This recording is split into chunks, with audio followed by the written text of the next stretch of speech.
I believe silver is going to $144, and my portfolio reflects that. I don't believe it's happening tomorrow, but the London situation reconciles one of two ways, up or down, right? And the up situation reconciles with nobody giving more silver to London for whatever the reason. It's critical mineral. We don't like it. We don't like London. We're going to make them pay. China is worried about trade wars. The tension with the U.S. spills over into London. If you're interested in buying hard assets or buying something that, if you're worried about the debasement risk, I would say that silver and gold are the type of things you want. In this powerful discussion, market expert Vince Lanci shares his bold outlook on silver's future, predicting a potential surge to $144 per ounce. He emphasizes that while this won't happen overnight, the underlying dynamics are already in motion.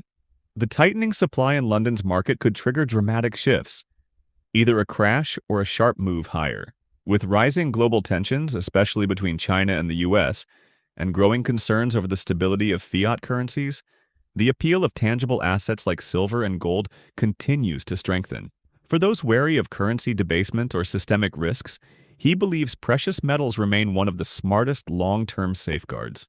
If you value this insight, don't forget to like and subscribe for more. The facts are that the price of silver in New York, the price of silver globally has risen substantially. We all know that. And I think ultimately we want to figure out if it's going to go higher. And I'll try and give a little bit of insight into that. But it's important to know how we got here and why we got here. There are two forces making silver go up right now. One is a normal force. It's a big one, but it's normal. And that is in the U.S., there's been a raised awareness about real assets and inflation between the administration buying real rare earth companies and between people worrying about debasement of the dollar. And so that's making people buy gold, and the price of gold is going up. And so silver doesn't get the headlines, but now it's getting the headlines because it's getting a little bit crazy. But it's not just the U.S. investors buying ETFs or physical silver.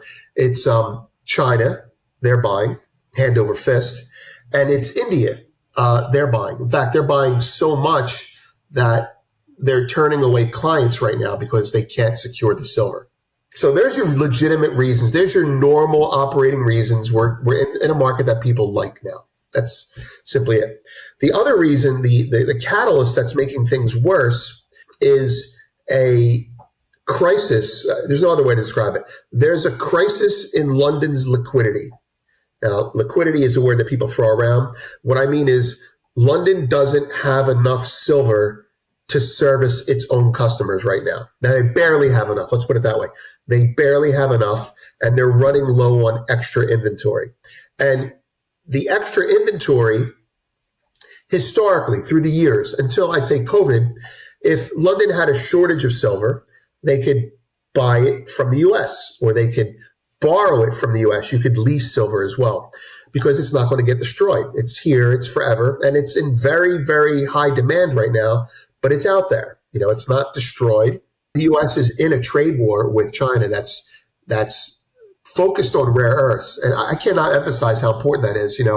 Rare earths are so important for us that we probably as an economy could feasibly be stopped and put at a standstill in 6 months. And the reason for that is rare earths are, our economy is driven by, a lot of it is driven by military sales. We have to build submarines for Australia and Japan. And without rare earths, without those special magnets, without the other materials that go into it, well, we can't do that. And if we can't sell things, then we can't earn money. And there's really not too many things that we sell other than military equipment and some bigger capital goods. So in this sense, you could say that it's well balanced, but I think that China has the upper hand. And if your viewers are watching the tennis match between Xi and Trump, it really comes down to, the events went like this. Xi said, we're going to restrict rare earths. Trump said, I'm going to tariff you 100%, or vice versa, one of those or the other. And then Xi said, we're going to tax your ships that are in our ports. That's pretty significant.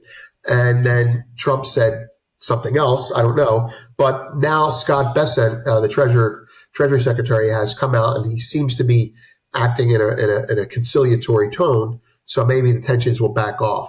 But it's really serious. And whatever happens in London doesn't matter. This isn't going to go away. We're not going to start hugging each other. There's no kumbaya moment. I mean, it's not happening. We haven't even gotten to Taiwan yet. So that's it. The crisis is a sprint. It's a sprint in a marathon. That's what I would look at it as.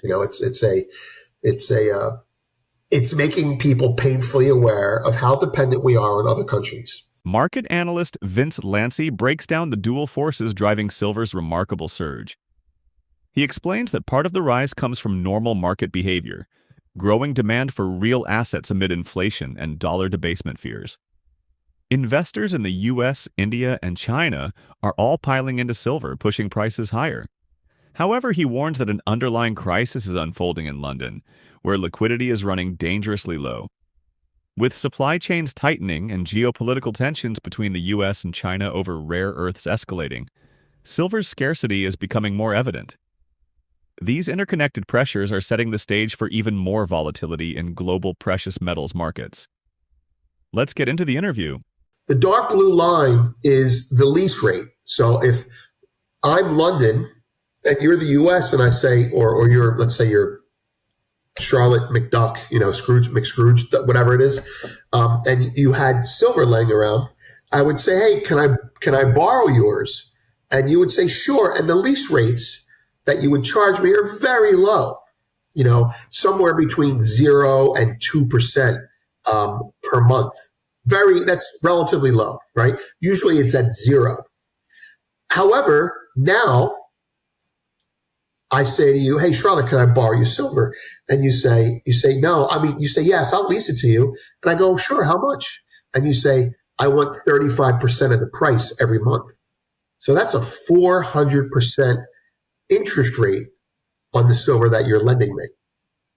And so, right, you see there on the right-hand side, the arrow goes all the way up to ETF demand surge, where it says that there. We don't care about that. We care about the number 35%. So the 1-month lease rate in London for silver for Charlotte to lease to me is 35%. Now, I'm in a panic because I don't want to pay 35%. So what I'll do is I'll go into the market and just buy it. And so that's why we're going up. That's the actual situation. And little by little, some people are saying, hey, that's a lot of money. And so people are starting to lease the silver to London.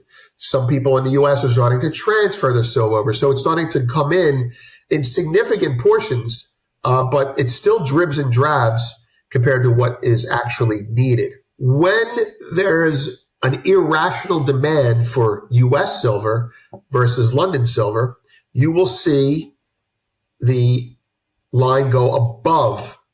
So all the way up here where my arrow is, I don't have a good cursor for you here, but when the data trades above the yellow line, that's a sign that they need more silver in the US. And this happened at Liberation Day when the price of silver exploded in the US, but did nothing in London. Now you can see over time, it vacillates back and forth. But on the lower right-hand side, you now see something that's very rare, a pronounced movement below the yellow line to a very steep area, to the arrow that I put there, the gray area that says they need metal in London. So there's plenty of metal in the US, plenty of silver in the US, allegedly, but it's not being made available to London. So this line dropping down there, this is really unheard of. It's never happened. It's never happened before. In the latest insight from Vince Lanci, the unfolding silver squeeze takes on a new dimension: skyrocketing lease rates in London. What was once a calm market, where borrowing silver cost near zero, has exploded into panic levels, with lease rates hitting 35% per month. This signals desperation from London buyers scrambling to secure supply, while U.S. holders are reluctant to lend their metal. The imbalance between London's shortage and America's surplus reveals a deep fracture in global silver flow, one that's never been seen before. As Lanci notes, this isn't just price action. It's a sign of structural stress in the system itself. If you found this analysis insightful, don't forget to like, share, and subscribe for more market intelligence.